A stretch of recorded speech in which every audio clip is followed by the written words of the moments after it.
अस्सलामुअलैकुम नाजरीन, आप देख रहे हैं सबक टीवी यूट्यूब चैनल। दोस्तों, आज हम बात करेंगे कुरुलुस उस्मान सीजन 5 की किस्त नंबर 1 के बारे में कि वो कब नशर की जाएगी और कुरुलुस उस्मान सीजन 5 कब ऑन एयर होगा। दोस्तों, सबसे पहले बात करते हैं कुरुलुस उस्मान के सीजन 5 में आने वाले कुछ नए विलन्स के बारे में। दोस्तों, कोई भी मूवी या कोई भी फिल्म हो, उसमें विलन का किरदार बहुत अहम समझा जाता है। और इसके अलावा अगर हम कुरुलुस उस्मान की बात करें तो ये एक तारीखी ड्रामा है, तो इसमें तारीखी किरदार यानी तारीखी दुश्मनों का जिक्र तो जरूर बनता है। और कुरुलुस उस्मान एक ऐसी सीरीज है जिसमें सबसे ज्यादा दुश्मन दिखाए गए हैं, यानी कि आपने पिछले सीजन 4 में देखा था, बजंतीनी हो गए, मंगोल हो गए, वाइकिंग्स हो गए और मंगोलों के साथ मिले हुए सल्जूकी गद्दार हो गए, और उसके अलावा कबीले के अंदर भी गद्दार हो गए। दोस्तों, यहाँ पर आप लोगों को ये बताते चले कि सीजन 5 में उस्मान साहब का सबसे बड़ा दुश्मन तैगफुर वालिस होगा, क्योंकि पहले तैगफुर वालिस का किरदार एक फर्जी किरदार था, लेकिन बुज़दाग ने तैगफुर वालिस का किरदार मज़लून के साथ तब्दील कर दिया था। और जब से तैगफुर वालिस कमांडर मज़लून में तब्दील हुआ है, अब ये एक तारीखी किरदार बन चुका है। और कमांडर मज़लून का जिक्र हमें तारीख में मिलता है। ये वही कमांडर था जिससे ओरहान साहब ने बुरसा लिया था, और ओरहान साहब ने 7 साल तक बुरसा का मुहासरा किया था। अगर हम सीजन 5 के बारे में बात करें तो कमांडर मज़लून पहले से ज्यादा ताकतवर और उस्मान साहब के लिए बहुत ज्यादा मुश्किलात पैदा करेगा। और यहाँ पर आप लोगों को ये भी बताते चले, बुज़दाग साहब ने अपने एक इंटरव्यू में बताया था कि कुरुलुस उस्मान के टोटल 7 सीजन होंगे, और जाहिर है कि हर सीजन में एक एक तैगफुर आकर उस्मान साहब का रास्ता मुश्किल बनाता चला जाएगा, यानी ये तैगफुरों का सिलसिला सीजन 7 तक चलेगा। उसके बाद आप लोग ओरहान गाजी ड्रामा देखेंगे। इसके बाद हम लोग दुश्मन मंगोलों के बारे में बात करें तो नाइमान के खात्मे के बाद मंगोलों के पास अब वो ताकत नहीं रही, क्योंकि ज्यादा जो बड़े बड़े कमांडर थे वो अब मुसलमान हो चुके हैं। लेकिन सीजन 5 में अभी भी मंगोलों की दुश्मनी दिखाई दी जाएगी, लेकिन थोड़े पैमाने पर आपको मंगोल नजर आएंगे जो उस्मान साहब के लिए मुश्किलात पैदा करते रहेंगे। और दोस्तों, यहाँ पर आप लोगों को ये भी बताते चले कि नए अदाकारों को कुरुलुस उस्मान सीजन 5 में शामिल करने का सिलसिला जारी है, जिसमें तुर्क न्यूज के मुताबिक तुर्क अदाकार एमरे बे को कुरुलुस उस्मान सीजन 5 में ओरहान बे का किरदार अदा करेंगे। और दोस्तों, ये खबर भी आपको बताते चले कि बयंदर साहब का सिपाही जिसका नाम हुसैन अल्ब था, उन्होंने कुरुलुस उस्मान को छोड़ दिया है। और दोस्तों, कुरुलुस उस्मान सीजन 5 का पहला वॉल्यूम यानी कि तुर्किश जबान में अक्टूबर के पहले हफ्ते में रिलीज कर दिया जाएगा, और उर्दू में 1 माह बाद तकरीबन नवंबर के पहले हफ्ते में आपको देखने को मिलेगा। दोस्तों, मजीद अपडेट्स के लिए हमारे चैनल को सब्सक्राइब करें। नेक्स्ट वीडियो में मिलते हैं, तब तक। बिस्मिल्लाहिर्रहमानिर्रहीम। अस्सलामु अलैकुम वरहमतुल्लाहि वबरकातुहू। कहानी तैमूर में हूँ। तैमूर के वालिद का नाम तरकाई था। वो जगीरदाराना तर्ज ज़िंदगी इख्तियार किए हुए था, और कैश नामी शहर में लोग इन्हें बेहद इज़्ज़त व एहतराम से देखते थे। तैमूर की पैदाइश से पहले उसके वालिद तरकाई ने एक रोज़ ख्वाब में देखा कि एक नूरानी चेहरे वाला फरिश्ता सूरत इंसान ज़ाहिर हुआ, और इसने तैमूर के वालिद को एक तलवार पेश की। तरकाई ने इस शख्स से तलवार लेकर चारों तरफ घुमाना शुरू कर दी, और फिर अचानक इनकी आँख खुल गई। अगले दिन वो महल्ले की मस्जिद के इमाम शेख ज़ैदुद्दीन के पास पहुंचा, जो अपने इल्म और फ़हम और फरासत के हवाले से बहुत शोहरत रखते थे। इनसे सारा माजरा कह सुनाया। शेख ज़ैदुद्दीन ने तरकाई से पूछा कि तुमने ये ख्वाब रात के किस पहर देखा था? तरकाई ने जवाब दिया, सुबह के वक्त। तब शेख ने कहा कि तुम्हारे ख्वाब की ताबीर ये है कि खुदा तुम्हें एक बेटा अता करेगा जो तलवार के ज़रिए सारे जहान को फ़तह कर लेगा। अगले साल तरकाई के घर बेटा पैदा हुआ। वो इसे लेकर एक बार फिर शेख ज़ैदुद्दीन के पास गए और इनसे बेटे का नाम तजवीज़ करने की दरख्वास्त की। शेख ने कहा, तू अपने बेटे का नाम तैमूर रख ले, जिसका मतलब है आहन यानी लोहा। इस हवाले से ये रवायत भी मशहूर हैं कि जब तैमूर के वालिद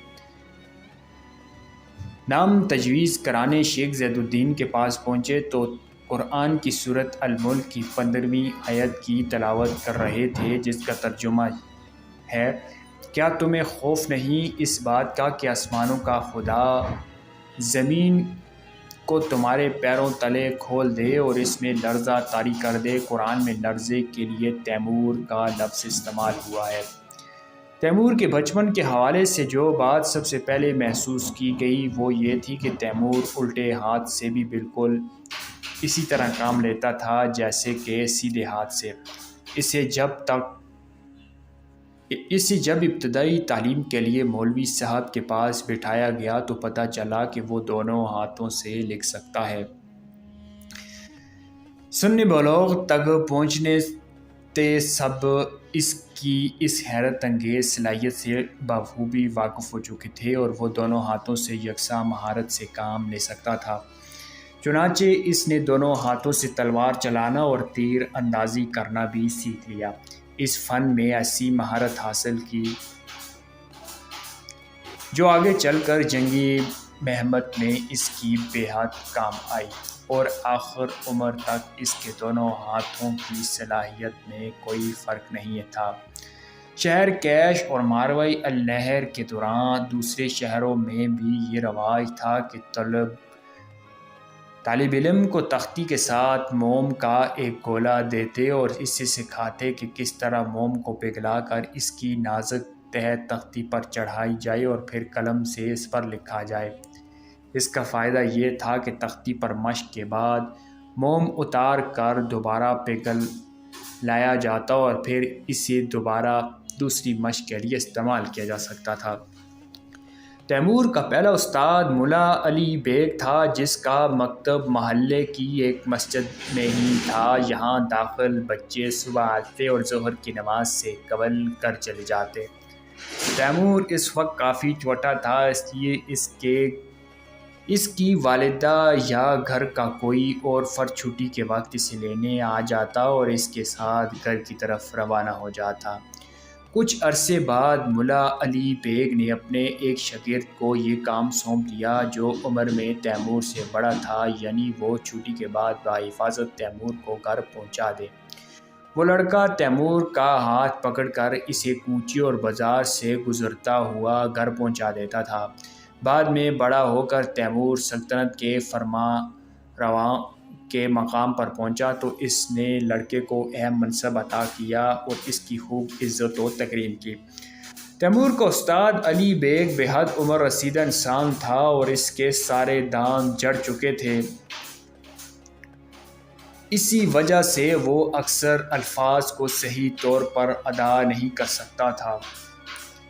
اس کا نتیجہ یہ ہوا کہ اس کے مکتب میں تیمور سمیت تمام طالب علموں کو بہت سے کلمات اور الفاظ بالکل غلط طور پر یاد ہو گئی۔ استاد علی بیگ کے نزدیک طالب علموں کو سکھانے کا بہترین طریقہ ڈنڈے کا استعمال تھا، چنانچہ وہ اپنے شاگردوں پر بے حد سختی کرتا اور مار پیٹ سے قطعاً گریز نہ کرتا تھا۔ لیکن حیرت انگیز بات یہ تھی کہ تیمور کو اس سے کبھی مار نہیں پڑی تھی اور نہ ہی کبھی ڈانٹ ڈپٹ سننا پڑی۔ اس کی وجہ یہ تھی کہ تیمور اپنے استاد کی کہی باتیں فوراً یاد کر لیتا تھا اور اس املا میں بھی خوب اچھی طرح بغیر غلطی کیے کرتا تھا۔ دوسرے بچے املا استاد کے خوف سے کرتے، مگر تیمور املا سے لطف اندوز ہوتا اور مکتب سے واپس آ کر گھر میں ہی مشق کر لیتا تھا۔ ایک دفعہ ملا علی بیگ نے تیمور کے باپ کو بلا کر کہا کہ اس بچے کی قدر جان یہ نہ صرف ذہین ہے بلکہ دوسرے بچوں سے بہت آگے ہے، بلکہ اس میں ناقابل یقین صلاحیتیں ہیں۔ جب تیمور کی عمر 7 سال کی ہوئی تو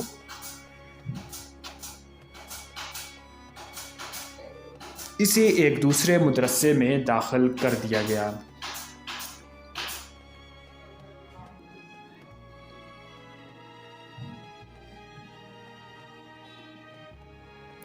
وہاں اس کے استاد شیخ شمس الدین تھے۔ وہ اپنے شاگردوں کو عام تعلیم کے علاوہ قرآن کریم سکھاتے اور ارشاد بھی یاد کرواتے تھے۔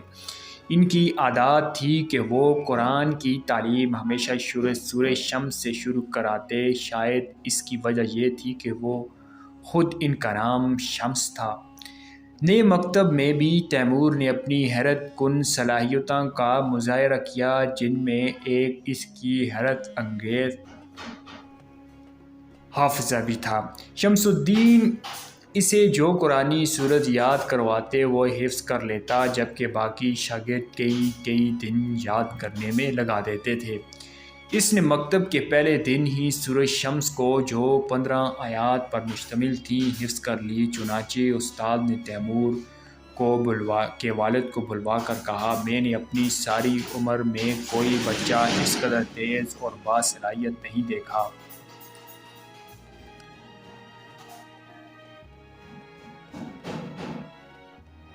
جتنا تیرا بیٹا ہے۔ پھر اس نے تیمور کو مخاطب کرتے ہوئے کہا،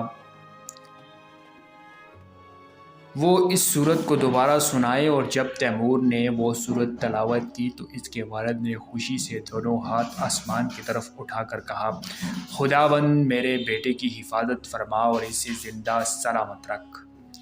شمس الدین شیخ نے تیمور کو قرآن کریم کی دیگر صورتوں کا درس دینا شروع کر دیا۔ وہ اسے مختصر صورتیں یاد کرواتے تھے جو زیادہ تر مکہ میں حضور اکرم صلی اللہ علیہ وآلہ وسلم پر نازل ہوئی تھی۔